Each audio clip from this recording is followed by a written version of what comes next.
But I realized like at 29, I'm no closer to marriage now than when I was 12 years old. And I realized like I take better care of my car than like my body. Like I bring my car in for oil changes and such. I haven't brought myself in for an oil change in like 500,000 miles. So back in February, I had to go to the hospital. I lived, spoiler alert. Y'all are like, oh my God, what happened? Yeah, I made it.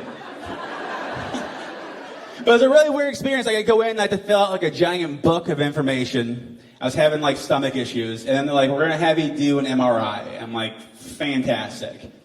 If you've never had an MRI, they basically lay you down and insert you in a metal vagina. That's essentially what happens.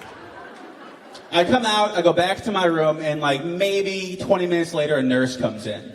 I'm thinking like, this is all bullshit, I'll be fine. And the nurse goes, hey, I have to ask you, what religion are you? I was like, oh shit. Maybe like 30 minutes after that, the doctor comes back in, and she's pushing around my stomach, and she's asking me like all these questions. And I'm telling her stuff, and she goes, yeah, I don't know why that would be. Cool. Maybe 20 minutes later, the same doctor comes back in with these two like smoking hot nurses. And I'm hoping they're going to fit me for a catheter because I've seen videos. I know how this works. He's like, I'm a grower, not a shower. And the doctor says, like, I have to tell you, we know who you are. We're big fans of the show. I'm like, here it comes. And she goes, but I hate to ask you this.